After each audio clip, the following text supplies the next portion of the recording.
Assalamualaikum warahmatullahi wabarakatuh. Alhamdulillahirrabbilalamin. Wassalatu wassalamu ala asrofil anbiya'i wal mursalin Nabiyyina Muhammadin sallallahu alaihi wasallam wa ala alihi washabihi ajmain wa man tabi'ahum bi ihsani ila yaumidin. Amma ba'du. Pertama-tama marilah kita panjatkan puja dan puji syukur kehadirat Allah Subhanahu wa taala yang telah mana memberikan kita semua hidayah serta inayahnya sehingga kita masih diberikan kesehatan dan umur yang panjang. Dan tak lupa pula sholawat serta salam senantiasa kita curahkan kepada junjungan kita Habibana wa Nabiyana Muhammad sallallahu alaihi wasallam. Semoga kita dapat diberikan syafaatnya di yaumul kiamat nanti. Amin. Di kesempatan malam hari ini saya akan memberikan suatu kajian untuk mengetahui peradaban Islam di masa kejayaan salah satu sahabat Rasul, yaitu Abu Bakar As-Siddiq radhiyallahu anhu. Abu Bakar adalah lelaki yang pertama kali memeluk Islam, walaupun Khadijah lebih dahulu masuk Islam daripadanya. Adapun dari golongan anak-anak, Ali yang pertama kali masuk Islam, sementara Zaid bin Harithah adalah yang pertama kali memeluk Islam dari golongan budak. Ternyata keislaman Abu Bakar paling banyak membawa manfaat besar terhadap Islam dan kaum muslimin dibandingkan dengan keislaman lainnya. Karena kedudukannya yang tinggi dan semangat serta kesungguhan dalam berdakwah dengan keislaman, maka masuk mengikutinya tokoh-tokoh besar yang masyhur seperti Abdurrahman bin Auf, Sa'ad bin Abi Waqqas, Utsman bin Affan, Zubair bin Awam, dan Talhah bin Ubaidillah. Sebelum masuk Islam, ia dipanggil dengan sebutan Abdul Ka'bah. Ada cerita menarik tentang nama ini. Ummul Khair, ibunda Abu Bakar, sebelumnya beberapa kali melahirkan anak-anak laki-laki. Namun setiap kali melahirkan anak laki-laki, setiap kali pula mereka meninggal. Sampai kemudian ia bernazar akan memberikan anak laki-lakinya yang hidup untuk mengabdi pada Ka'bah, dan lahirlah Abu Bakar. Selama masa sakit Rasulullah saat menjelang wafat, dikatakan bahwa Abu Bakar ditujukan untuk menjadi imam sholat menggantikannya. Banyak yang menganggap ini sebagai indikasi bahwa Abu Bakar akan menggantikan posisinya. Bahkan setelah Nabi SAW telah meninggal dunia, Abu Bakar As-Siddiq dianggap sebagai sahabat yang paling tabah menghadapi meninggalnya Nabi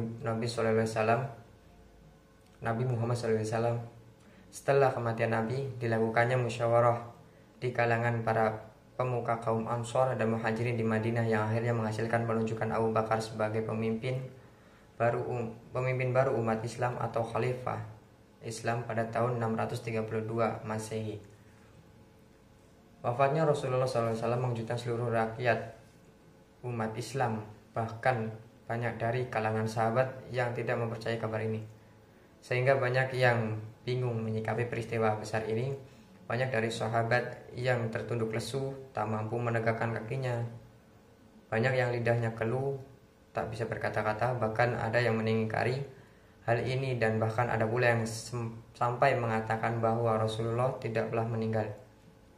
Beliau hanya pergi untuk menemui Robnya atau Allah Subhanahu wa taala, sebagaimana Musa alaihissalam menemui Robnya selama 40 hari. Bahkan Umar pun mengangkat pedangnya dan bersumpah akan menebas siapapun yang mengatakan Rasulullah meninggal. Dan sungguh benar apa yang disabdakan oleh Rasulullah SAW ini. Karena umat Islam ketika ditinggalkan oleh beliau mulai menghadapi musibah besar yang tiada henti. Karena dengan wafatnya Rasulullah SAW maka terputuslah wahyu. Berakhirlah kenabian dan merupakan awal munculnya para nabi palsu. Banyak umat Islam yang murtad, dan ini menjadi titik kemunduran pertama setelah sebelumnya umat Islam berhasil mencapai puncaknya. Disinilah mulai terlihat kepiawaian Abu Bakar As-Siddiq yang dengan tenang mampu menghadapi musibah besar ini. Beliau segera berpidato membacakan ayat Allah menenangkan kaum muslimin. Beliau pun mengatakan dalam pidatonya bahwa sesungguhnya barang siapa yang menyembah Nabi Muhammad SAW, maka sesungguhnya Nabi Muhammad SAW telah meninggal, dan barang siapa menyembah Allah Subhanahu wa taala, maka sesungguhnya Allah akan maha hidup dan tak akan pernah mati. Kemudian beliau membacakan Quran surat Al-Imran ayat 144 yang berbunyi, Bismillahirrahmanirrahim, wa ma Muhammadun illa rasul qad khalat min qablihi rusul afa immata aw qutila anqalabtum ala aqabikum wa may yanqalib ala aqibaihi qala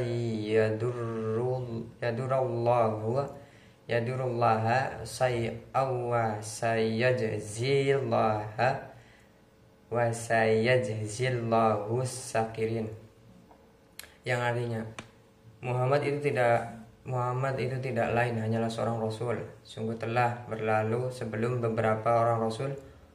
Apakah jika dia wafat atau dibunuh, kamu berbalik ke belakang atau murtad?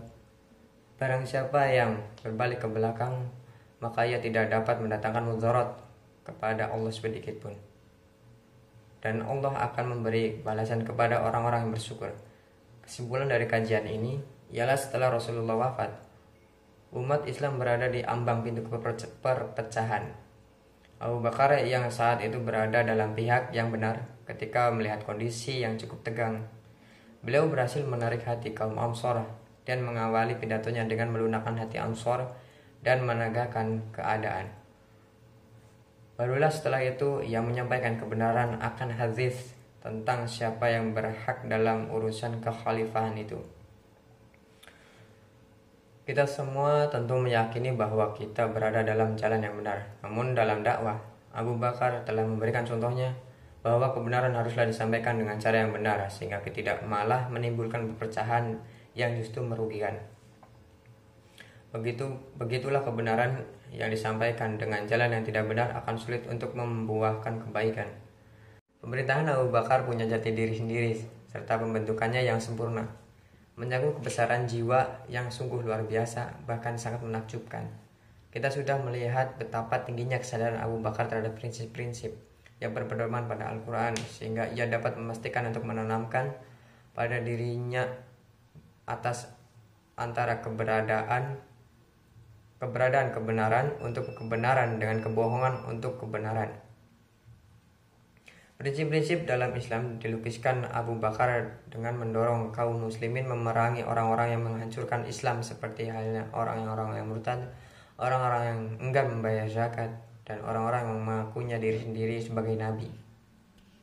Oleh karena itu, Abu Bakar melaksanakan perang ridho untuk menyelamatkan Islam dari kehancuran. Mungkin cukup sekian sedikitnya kajian yang saya paparkan.